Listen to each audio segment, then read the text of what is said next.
Tujuan untuk pembelajaran dari CSS adalah memahami konsep CSS itu sendiri, terus memahami aturan penulisan CSS, memahami selector sebagai pengontrol desainnya, terus memahami pembuatan background, memformat teks pada web, terus memahami pengaturan bentuk font atau kita sebut dengan tipografi kemarin, gitu ya, typography. Nantinya akan berkaitan tentang pemilihan font yang baik dan benar, gitu ya. Apakah font itu bisa dibaca ataupun tidak dalam jarak dekat, dalam jarak jauh, terus dalam semua device, ya. Contohnya adalah apa namanya, handphone ataupun tablet misalkan. Nah, itu juga harus dipertimbangkan. Terus membuat pengaturan tabel dan pewarnaannya, gitu ya. Ada tabel, jika ada melibatkan tabel atau spreadsheet gitu, harus tahu dan paham juga. Terus pewarnaannya, kira-kira di tulisan itu warnanya sudah bagus atau belum, gitu. Terus membuat hyperlink. Nah, hyperlink ini berkaitan tentang rendering antara satu halaman dengan halaman lain, antara satu alamat domain dengan alamat domain yang lain. Nah, hyperlink ini biasanya melarikan ke halaman web lain yang beda alamat, atau hyperlink ini juga bisa melarikan antara satu page dengan page yang lain dengan tombol yang menarik tentunya, ya. Dalam arti biasanya ada warna biru. Nah, klik di sini, ya, biasanya dikasih warna biru supaya apa gitu. Itu memfokuskan satu informasi yang harus diketahui oleh si user di dalam menggunakan sebuah uh, format dari CSS ataupun informasi yang dibagikan oleh pembuatnya, atau kita sebut dengan web developer. Oke, selanjutnya saya akan menjelaskan tentang materi ataupun konsep dari CSS itu sendiri, ya. Nah, definisi dari CSS adalah mekanisme sederhana. Kita sebut dengan mekanisme sederhana. Mekanisme sederhana yang gitu ya, mengatur style ataupun gaya, gitu ya. Mengatur style dan gaya meliputi warna, ukuran, posisi, dan lain-lain. Nah, kalau kita berbicara tentang warna, ukuran, posisi, dan lain-lain, ini adalah kita berkaitan tentang interface. Kita akan meliputi tentang interface. Kalau mengatur tentang interface, maka ini akan melibatkan tentang experience dari si user. Maka kalau berbicara tentang user interface, maka kita akan berbicara tentang user experience. Nah, termasuk warna. Warna kemarin sudah kita bahas sedikit, ya, di HTML itu ada warna, cara memilih warna. Karena warna punya filosofi, warna punya psikologi. Ada segi atau sudut pandang secara psikisnya bagaimana. Itu juga bisa dipelajari di materi yang kemarin. Terus ukuran, seperti yang saya jelaskan tadi, ukuran itu akan berkaitan tentang platform, gitu ya. Platform yang nantinya akan digunakan oleh si web developer tadi. Nah, ukuran itu bisa tampil di mana-mana, yang kita sebut sebagai interaktif. Interaktif, dia bisa menyesuaikan di mana dia berada. Nah, gitu ya. Sama kayak air, gitu ya. Kalau air ditaruh di gelas, ya dia mengikuti bentuknya. Kalau dicaret, ya bentuknya seret. Kalau bentuknya nanti MOOC, ya seperti MOOC kan, gitu. Jadi website yang interaktif itu mengikuti platform yang digunakan. Nah, gitu ya. Terus posisi. Nah, posisi itu mulai dari peletakan button yang menarik. Selain button itu nanti ada peletakan informasi yang bersifat penting. Nah, itu juga harus dipahami pada halaman website. Konsepnya yang pertama adalah konsep. Apa itu CSS? CSS adalah fitur untuk membuat dynamic HTML. Ya, dalam arti gini, fitur untuk membuat dengan HTML yang artinya HTML itu bisa juga gitu, mewarnai bisa, mengatur bisa, akan tetapi tidak disarankan, ya. Kenapa? Karena HTML itu kalau seandainya kita punya 1 atau sampai 10 page, ya mungkin nggak terlalu capek. Tapi kalau kita punya berpuluh-puluh page, maka kita akan disulitkan, gitu ya, disulitkan setiap penggunaan dari codingnya, maka itu tidak bisa digunakan secara massal. Gitu. Tapi kalau kita menggunakan CSS, maka kita punya 3 page akan merubah warna dari ketiga page itu, maka kita perlu yang kita sebut sebagai coding sesuai dengan keperluan kita. Jadi hanya ada satu coding di satu file gitu ya, satu file .css kita panggil. Nah setelah kita panggil, maka dia ketika page itu akan bisa berubah secara otomatis. Tidak satu-satu, akan tetapi kalau kita menggunakan HTML, ya ada 3 page, ya kita rubah satu-satu di dalam codingnya gitu ya, kalau kita berbicara di HTML-nya. Nah, selain itu apa itu CSS? CSS adalah style sheet yang mendeskripsikan bagaimana tampilan dokumen HTML di layar atau di template. Seperti yang saya katakan, harus bisa menampilkan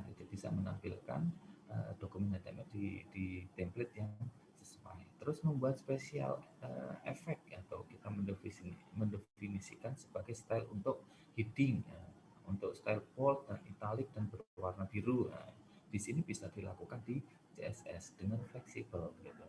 Fleksibel artinya adalah di CSS itu lebih memudahkan, support ke semua browser.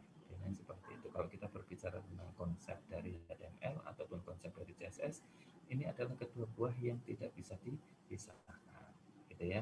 Nah, aturan penulisan dari CSS sendiri itu ada nilai untuk properti, tidak boleh ada dalam tanda petik. Contoh misalkan ada color, ada green, bersama propertinya bersifat case sensitive.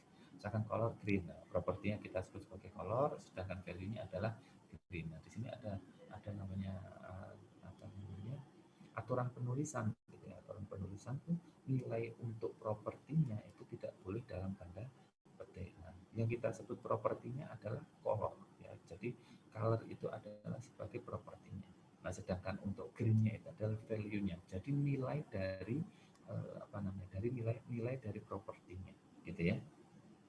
Nah, color ada green. Kalau kita memberikan selain color green, terus ada panjang. Nah, panjang berarti otomatis ada 1 kali 2, misalkan 1 kali 2 cm. Nah, itu berarti panjang itu sebagai propertinya, sedangkan 1 kali 2 itu adalah value-nya.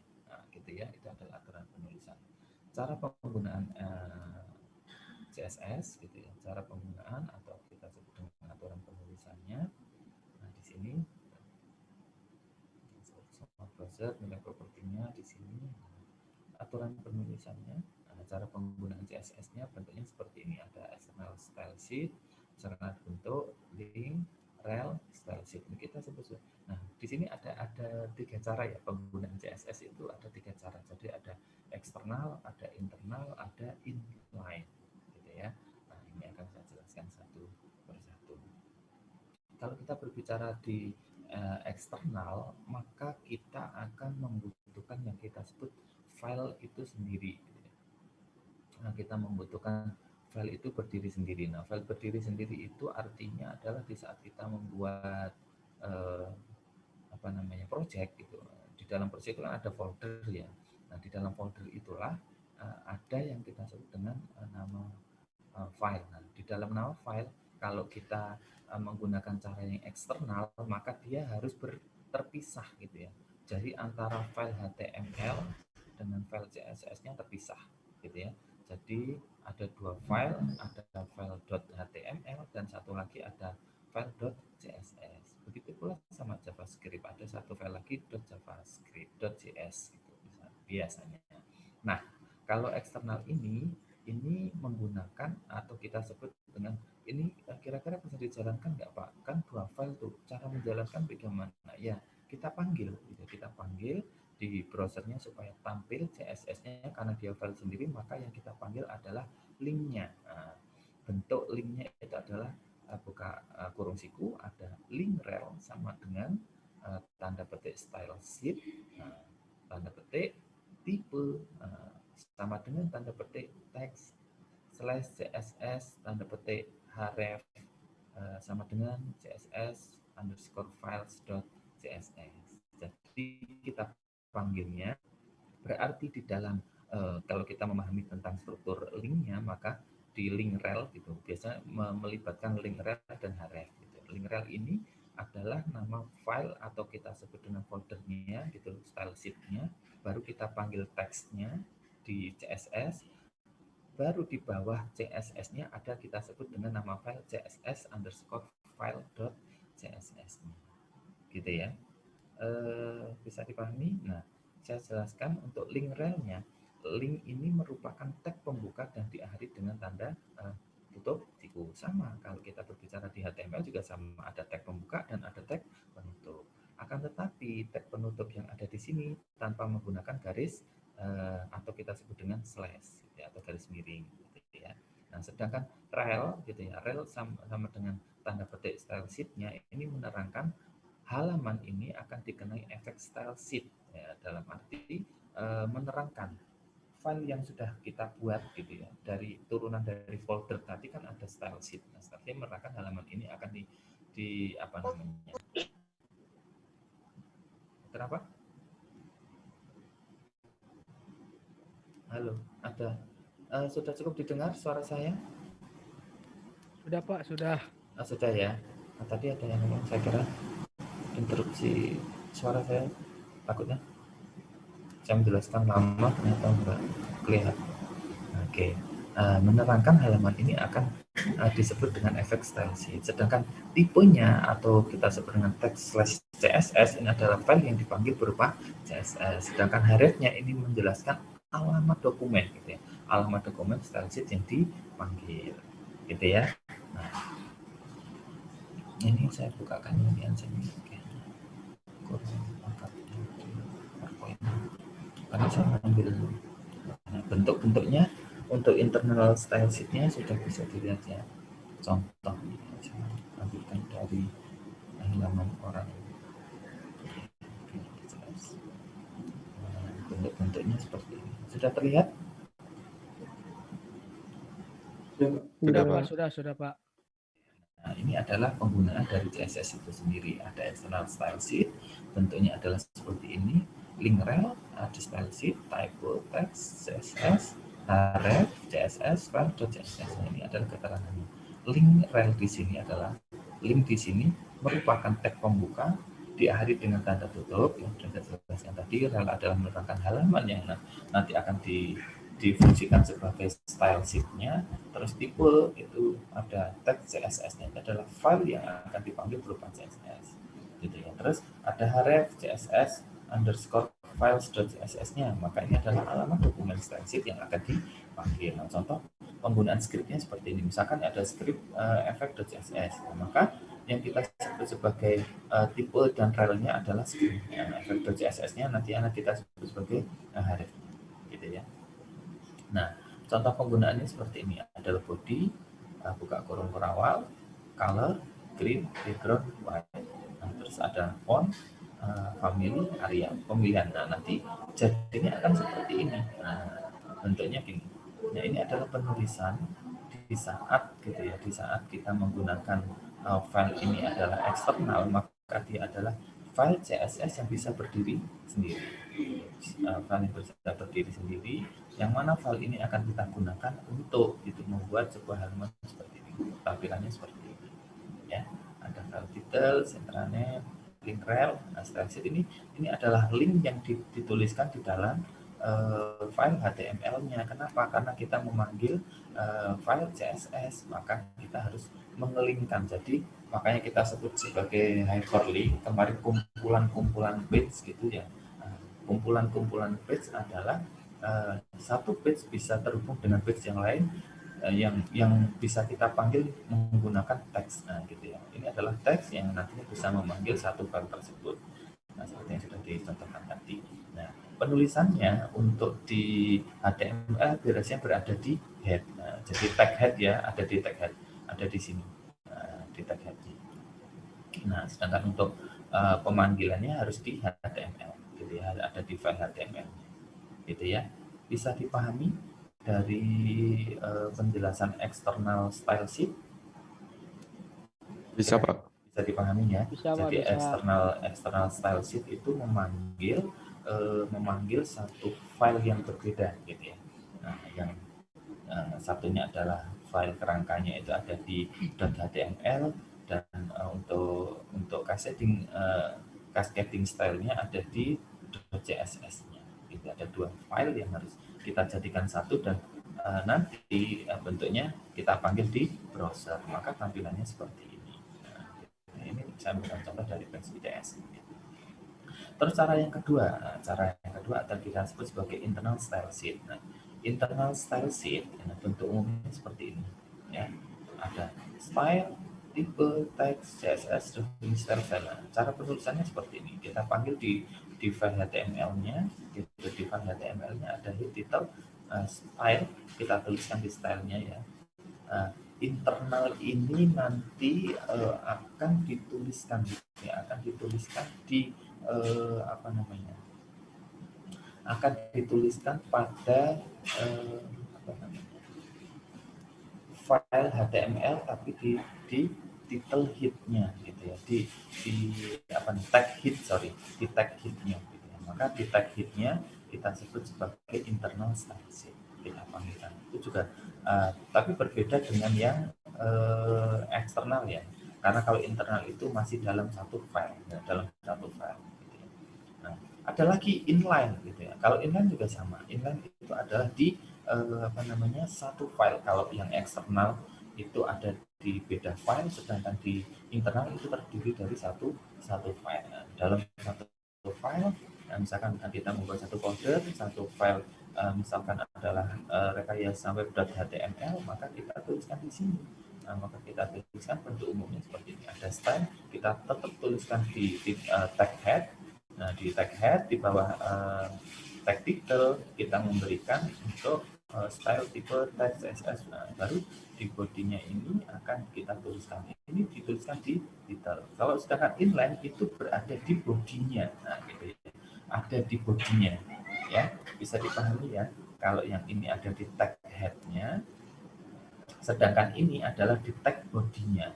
Ya, gitu. Di tag bodinya kita tuliskan mulai dari mengatur gitu ya, mengatur halaman, memberikan warna, style warnanya, pemilihan font gitu.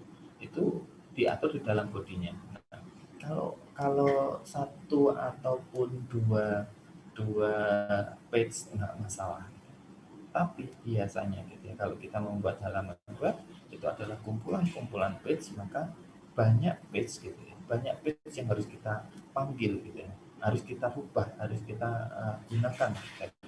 Maka kita harus bisa menggunakan style sheet ini supaya untuk apa? Supaya lebih memudahkan. Kalau ya sebenarnya lebih baik mana Pak, menggunakan eksternal ataupun internal gitu misalkan, ataupun inline ya, itu tergantung dari si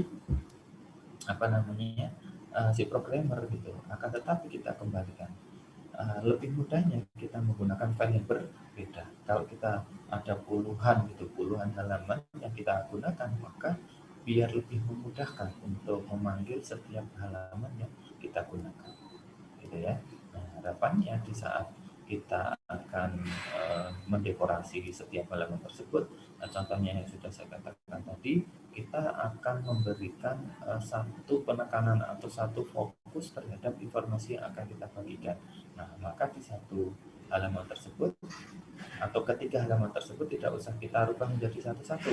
Nah, kalau kita rubah satu-satu berarti kita menggunakan inline, maka di sininya akan kita rubah menjadi satu-satu. Ya. Satu page kita rubah seperti ini. Nah, coba kalau seandainya kita mempunyai style 10 dalam satu page ini, atau misalkan 10 paragraf lah, 10 paragraf gitu. 10 paragraf, nah setiap paragraf nanti akan kita kasih style warna ataupun pemilihan font yang berbeda-beda misalkan.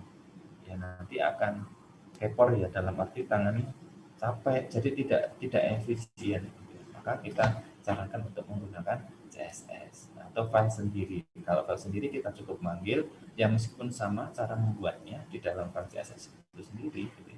Tapi lebih efektif gitu, karena kita file yang kita gunakan itu langsung kita gunakan, lebih mudah. Dan kita tinggal manggil aja, kita manggil di apa namanya tag hitnya di sini kita panggil menggunakan link rel.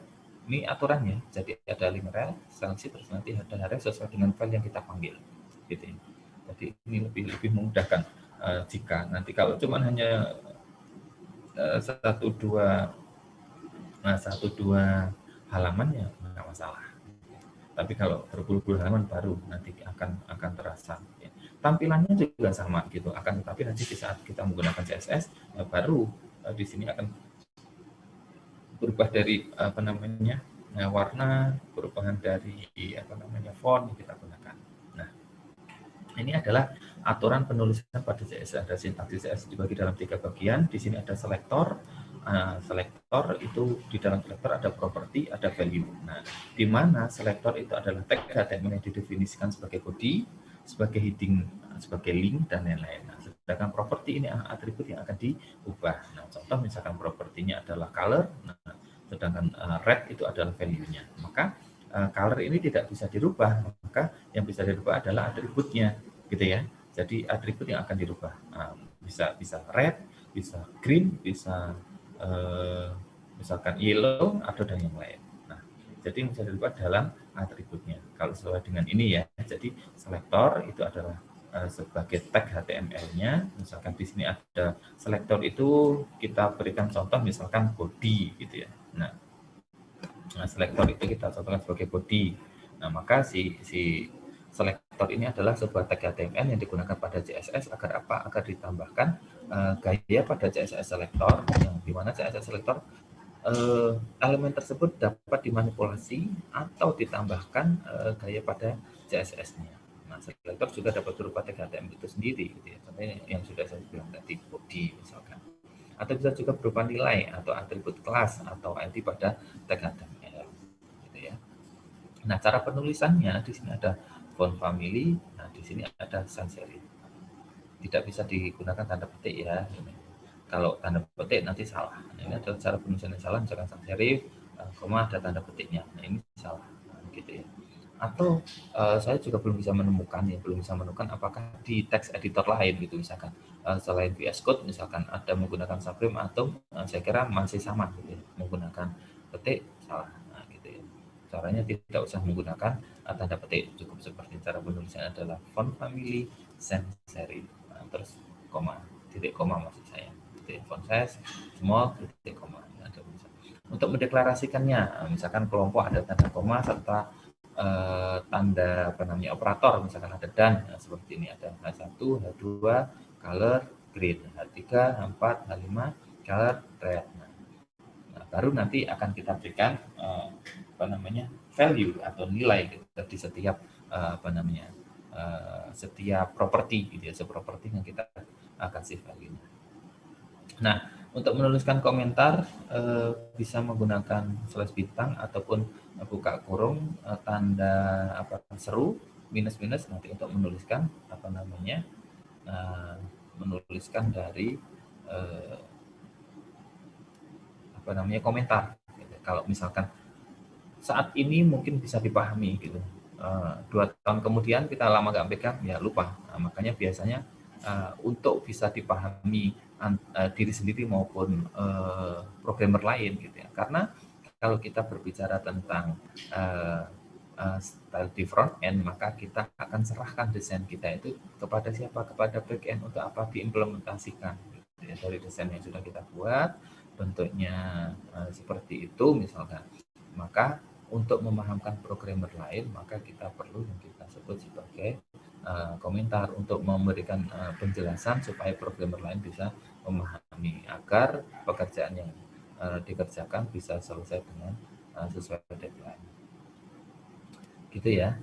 Nah, bentuk ukuran ada EM untuk menentukan ukuran yang pecahan desimal.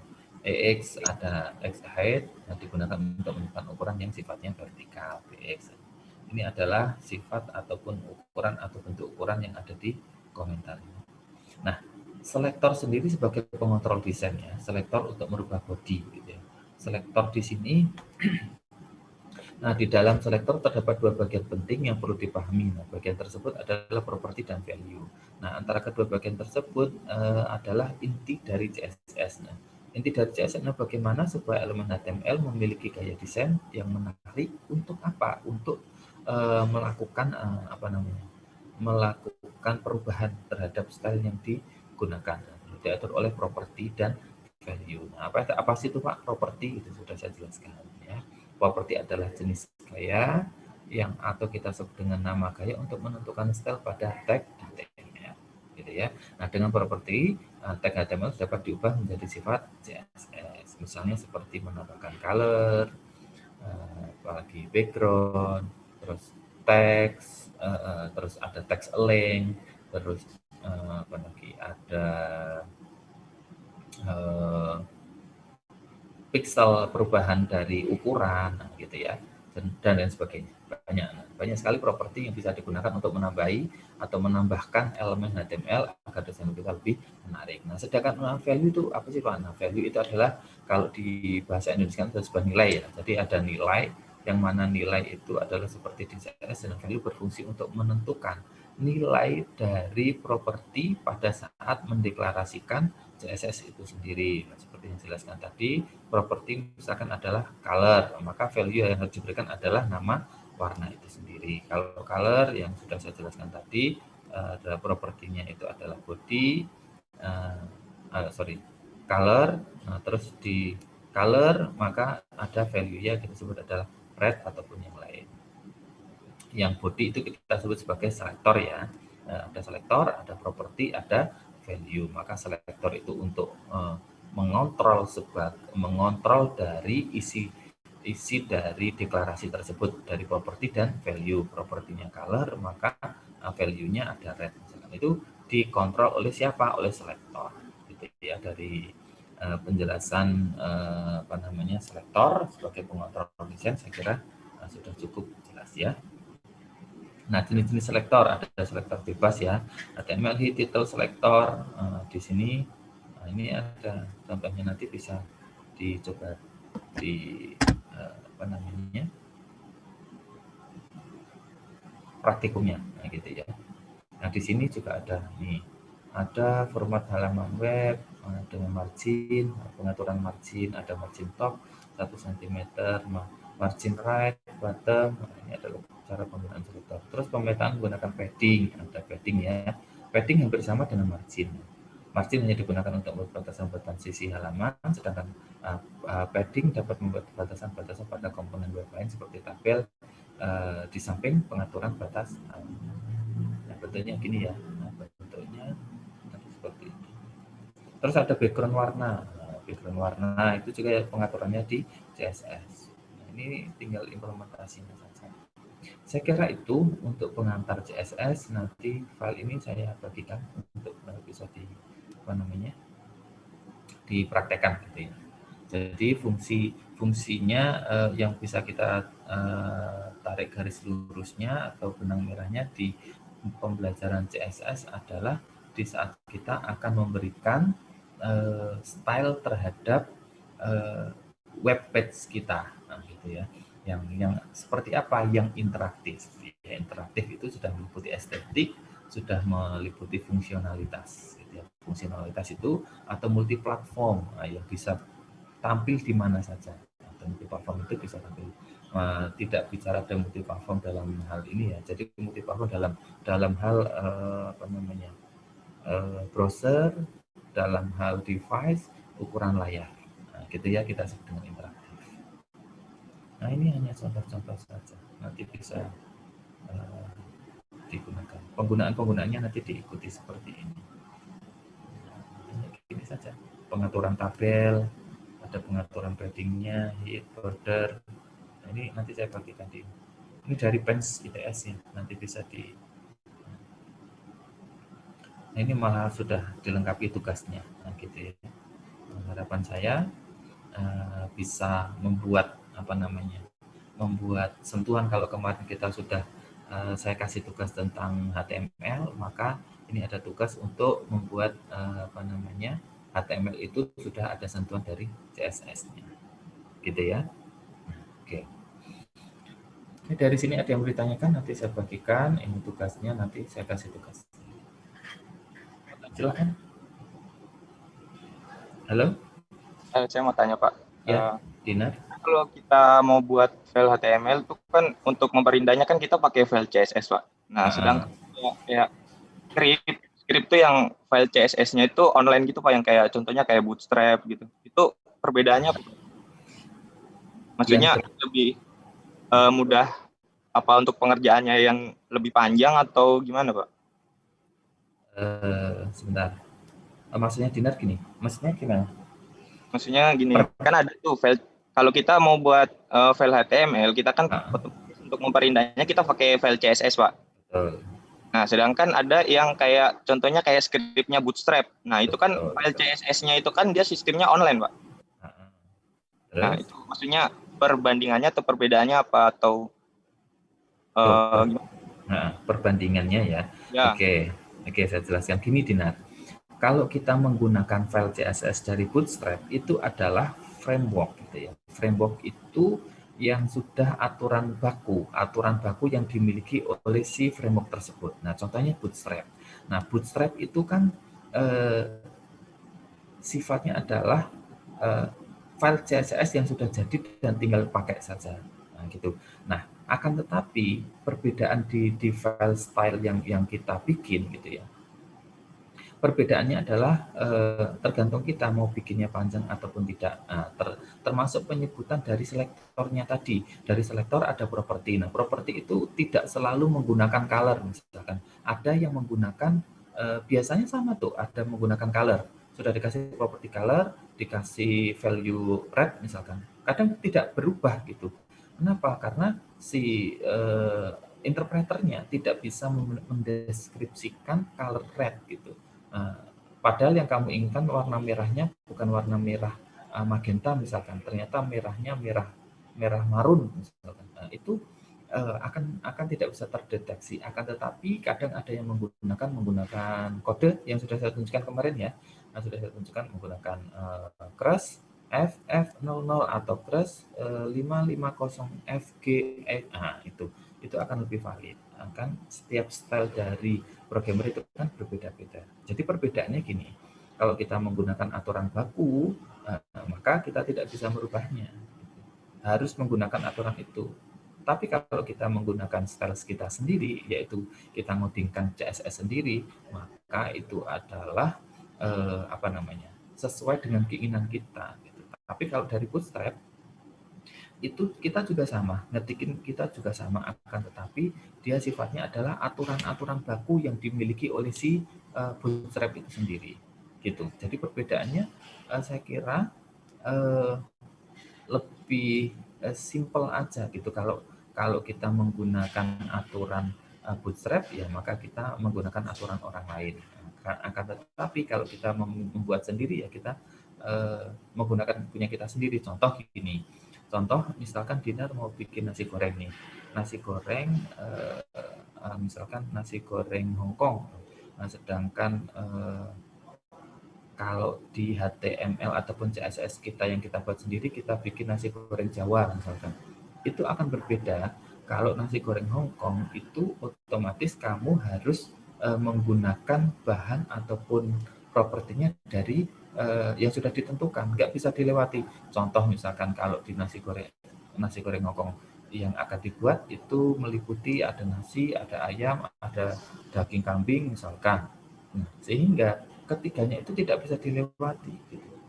Ada style yang nantinya tidak bisa kalau secara fungsionalitasnya sama, akan tetapi secara kalau antara framework dengan penggunaan ini nih, kalau framework itu lebih terbatas, tidak sesuai dengan keinginan kita. Jadi kita mengikuti apa yang dipunyai oleh si framework tersebut ya harus diikuti, nggak bisa tidak gitu. Akan tetapi kalau yang punya Dinar sendiri maka Dinar yang berhak menentukan itu. Gitu. Saya kira gitu perbedaannya. Hanya di situ saja. Kalau secara fungsionalitasnya sama gitu, tampilan warnanya juga sama, ininya juga sama. Gitu Dinar.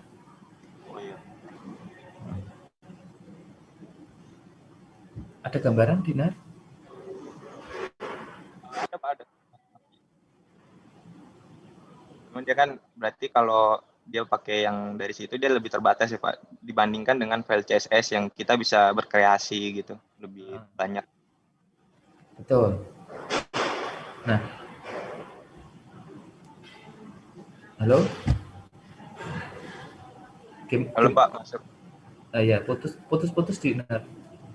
Oh, Gimana tadi, Dinar? ya gini sih Pak, maksudnya lebih kalau kita lebih pakai file CSS itu lebih apa? Kayak lebih berkreasinya lebih banyak lagi untuk desain gitu. Sedangkan kalau pakai Bootstrap atau pakai yang dari sananya itu dibatasin ya hanya itu aja gitu. Betul. Nah, jadi ya itu tadi sih perbedaannya. Kalau kita menggunakan sebuah Bootstrap itu adalah kan sebuah framework ya. Karena kalau kita menggunakan framework, misalkan kita menggunakan framework di dunia pemrograman web, menggunakan Bootstrap, misalkan tampilan atau kita sebut sebagai apa ya? Kita sebut sebagai file yang disediakan oleh orang lain, gitu. Disediakan oleh orang lain, maka Anda menggunakan hasil dari orang lain, gitu. Nah, hasil dari orang lain kalau Anda rubah kan ya nggak bisa, gitu, karena ada aturan-aturan baku yang nanti harus Anda ikuti. Gitu. Ya benar yang dikatakan tadi.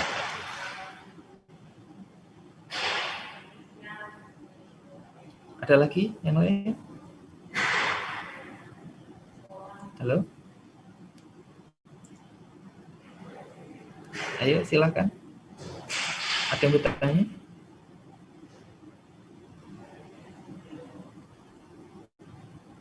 Nah, biasanya itu Dinar, kalau di dalam file CSS di Bootstrap itu biasanya ada fasilitas-fasilitas, misalkan kayak fasilitas file-file tentang apa ya? Contohnya misalkan kalau Dinar paham tentang ada .css-nya, biasanya ada .grid-nya, ada reboot-nya, nah, gitu kan. Kalau kita kompres itu biasanya gitu. Nah, sudah pernah nyoba pakai Bootstrap, Dinar? Sebenarnya Bootstrap juga sebenarnya ada CSS-nya juga bisa di-download kan Pak? Maksudnya ya, bisa di-download. Nah, itu kan file bebas, bisa digunakan di mana saja asalkan bisa mengikuti itu. Nah, kadang kan gini, kelemahannya kan gini, Dinar. Kalau misalkan nih, dia membuatnya hanya pada satu tampilan saja. Contohnya ternyata di file, misalkan dibuka di Netscape atau dibuka di Chrome, ternyata dia tidak menampilkan di situ. Kekurangannya di situ.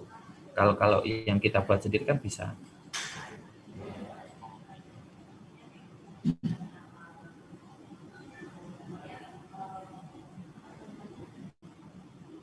Halo. Nah, ini bisa putus-putus ya, Dinar? Pak, yang jelek. Iya, dari tadi putus-putus. Kayak mau ngomong apa tadi? Enggak sih Pak, itu aja udah lumayan ngerti lah. Oke, ya. Oke. Ada lagi?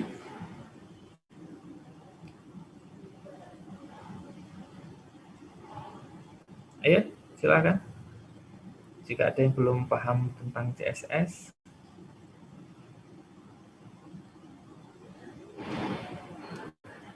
jadi ada file-file yang kadang tidak tersedia di Bootstrap ya. Soalnya kemarin kan saya ngerjain yang tugas dari Bapak itu kan untuk coloring semua, tapi kan kita hanya mengirimkan file .html Pak. Nah itu kan otomatis nggak terbaca tuh. Nah makanya saya pakai Bootstrap supaya terbaca gitu coloringnya gitu. Ya, jadi gini. Jadi file HTML-nya itu kan bisa dikompres ya. Dinar, sebentar, ini saya bukakan ya hasilnya punya Dinar. Soalnya kemarin kan baru ngajarin HTML gitu, saya tidak menilai CSS-nya, tapi yang saya nilai adalah HTML-nya gitu. Jadi HTML-nya yang saya nilai, gitu Dinar. Nah, jadi kalau yang mau menggunakan mau menggunakan CSS nggak masalah gitu. Tapi saya menilainya di file HTML-nya. Bentar, saya bukakan ini. Hasilnya seperti apa? Kita lihat ya.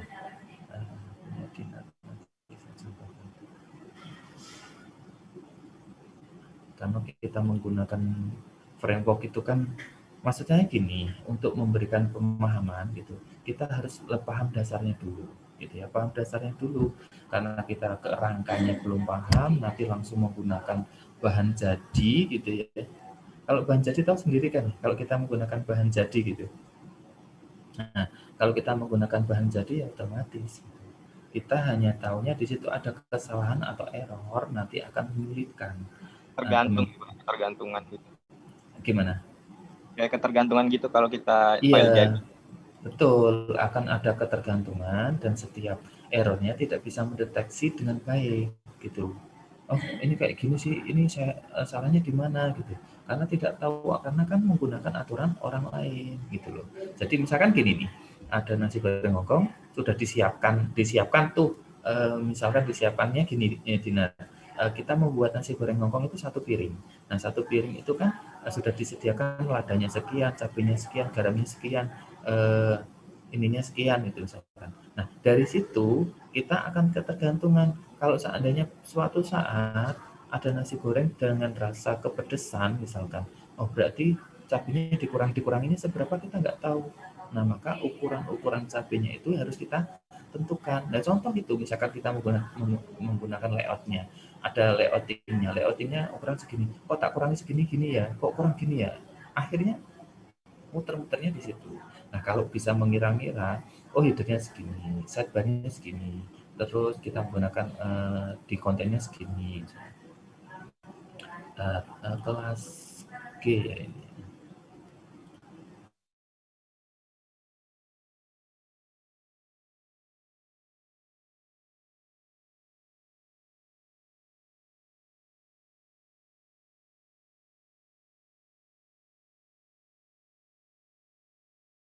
Nanti tidak akan tahu gitu, kurang asin ya, kira-kira garamnya ukurannya 1 sendok apa 1,5 sendok tes atau 1 sendok makan gitu.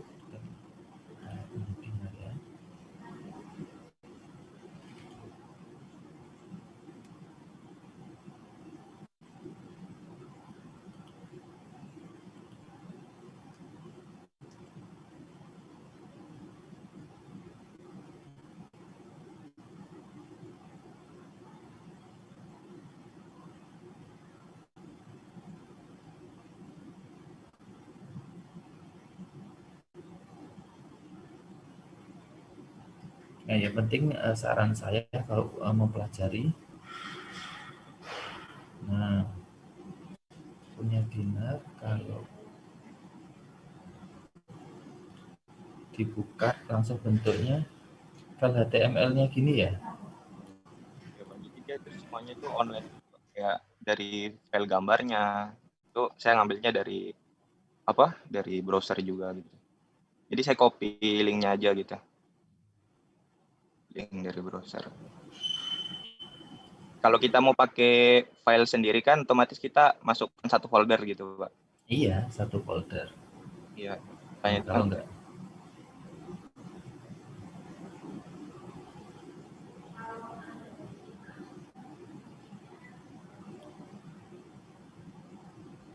juga sama.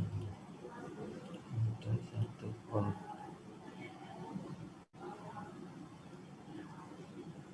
Nah, harapan saya kemarin tuh kalau dibuka .html-nya langsung gitu loh, nah. Jadi bukan file HTML saja. Kalau dibuka itu langsung muncul, saya open with itu langsung bisa. Kayak gini saya harus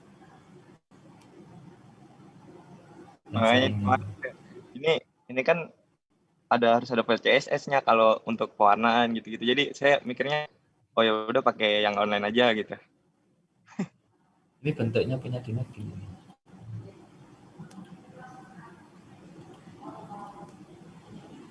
Nah, bentuknya gini. Nah, kemarin harapan saya kan sudah langsung bisa di. Ya, oke, nggak masalah. Nah, cuman yang saya inginkan adalah file HTML-nya saja. Bentuknya gini. Nah, kalau ngirim file HTML kan bisa langsung saya buka gitu kan. Ini nggak bisa dibuka.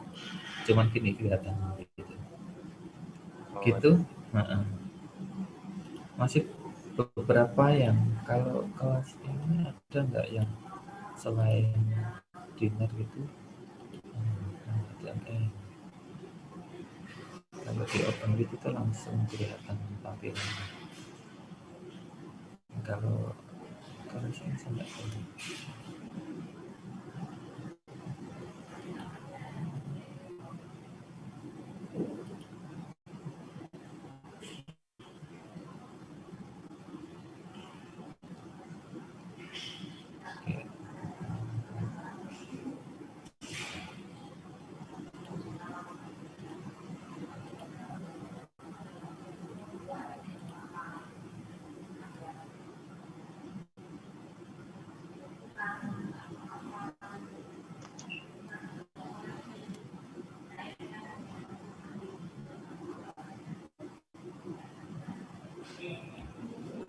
Nah, ini ada beberapa yang missing ya, ada beberapa yang belum ngirim ya di HTML ini. Ada beberapa orang yang belum ngirim semua. Oh, ada 2. Ahmad Malik sama ZCK Vlog itu siapa? Ada orangnya?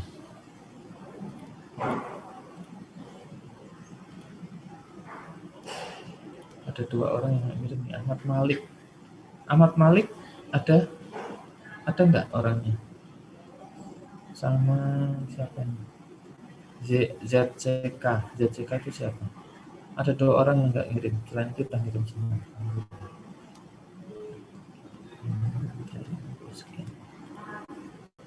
Oke, silakan ada yang mau tanya sembari saya cek tugasnya ini. Nah, harapan saya benar-benar memahami dasarnya ya. Memahami dasarnya, yang dasar itu karena sebagai fundamentalnya supaya paham gitu ya. Makanya saya ada yang sudah paham tentang bootstrap gitu, nggak masalah, nggak apa-apa. Justru itu malah disarankan untuk mengeksplor gitu, mengeksplor bagaimana penggunaan, bagaimana cara mengimplementasikan, terus perkembangannya. Saat ini kan menggunakan CSS3. Kalau yang kelas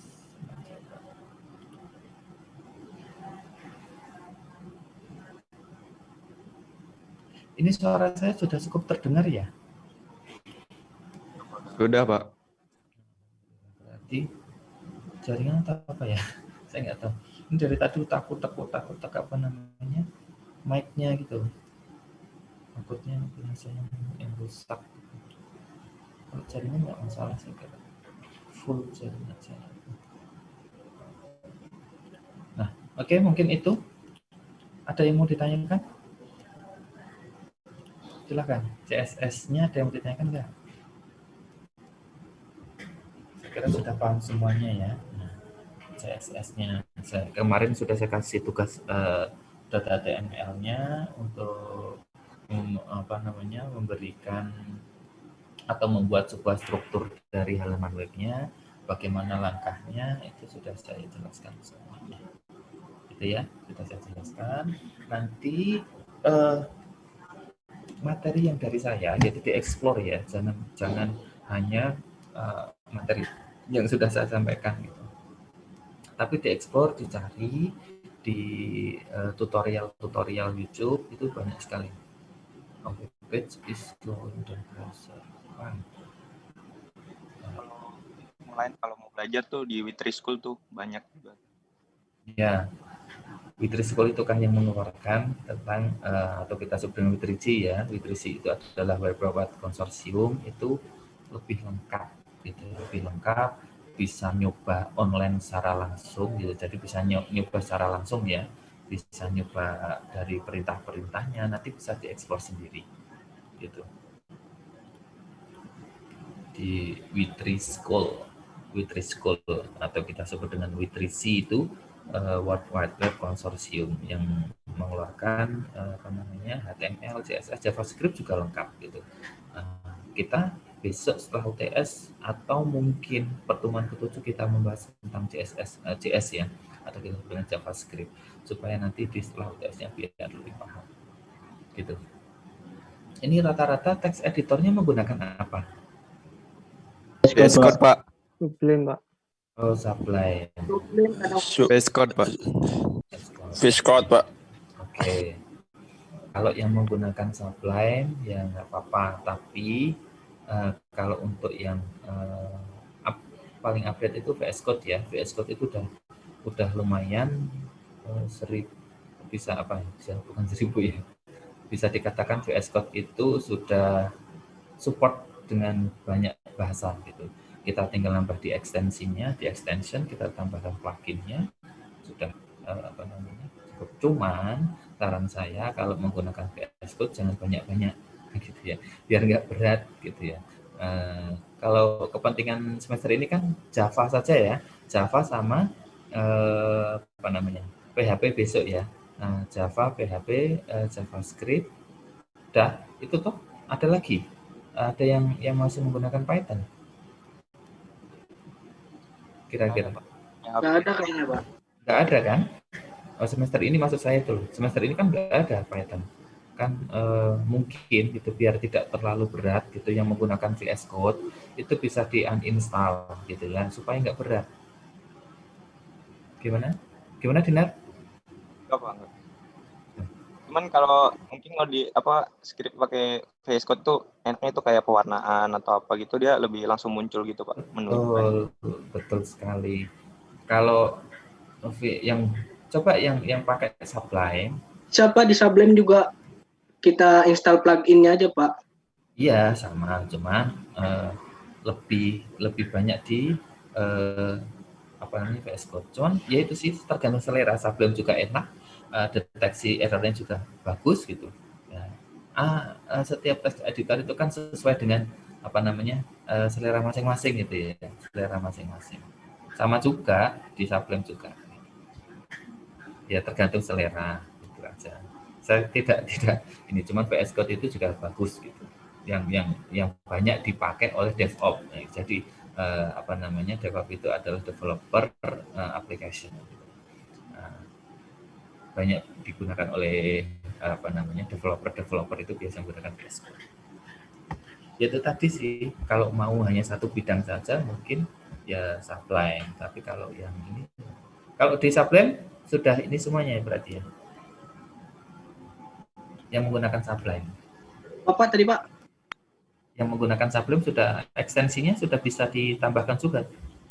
Udah, Pak, semua, Pak. Udah lengkap. Udah lengkap juga, bisa ditambahkan kayak gitu juga ya, berarti ada update-nya. Sublime juga bagus kok. Sama, yang penting text editor itu bisa mendeteksi kira-kira gitu ya, kesalahan di saat kita nyekrip itu seperti apa gitu. Kalau kita nyekrip bisa disalahkan kan, kita lebih efisien gitu, lebih paham gitu ya. Oh, salahnya di sini gitu. Ada beberapa text editor yang memang salahnya di mana itu agak sulit untuk dideteksinya gitu. Atau masih ada yang menggunakan Atom, Vim gitu, ada nggak? Nggak ada.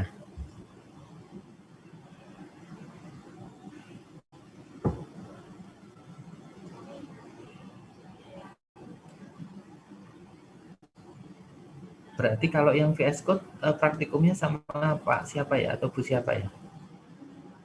Yang VS Code. Kalau text editor bebas sih, Pak. Dibebasi. Text editor bebas, Pak. Mau pakai VS Code, Sublime atau apa, Pak? Oh gitu ya, tidak ditentukan ininya. Ya udah, malah bagus gitu. Nah, harapan saya juga malah bisa menggunakan banyak text editor supaya paham gitu. Kalau menggunakan ini bagaimana, terus menggunakan itu seperti apa. Nah, gitu. Bagus. Oke, ada yang mau ditanyakan lagi nggak? Kira-kira ada yang mau ditanyakan? Nggak ada Pak kayaknya Pak. Cukup ya. Oke, kalau merasa cukup, nanti saya kasih tugas lagi ya, karena tugasnya baru satu ya. Baru HTML ini ya. CSS timeline gimana? Timeline kita tugasnya itu di pertemuan berapa ya, saya agak lupa. Pertemuan kemarin, Pak. Sebentar, enggak, maksudnya timelinenya. Timelinenya itu pertemuan berapa aja? Pertemuan harusnya pertemuan 2, 4 sama 6 ya kalau nggak salah. Bentar, ini timelinenya 1, 2, 3, 4, 5. Berarti tugas 2. Oke, tugas 2 mau sekalian besok atau sekarang kira-kira? Atau sekarang aja? Biar nyicil gitu ya. Atau gini aja, saya kasih tugas ini untuk dilengkapi aja gitu ya. Nah, minggu depan bisa dijelaskan gitu ya. Dipresentasikan, maksud saya. Bisa dipresentasikan. Saya bikin kelompok aja ya. Saya bikin kelompok. Silahkan nanti membuat perintah yang ada di sini tadi.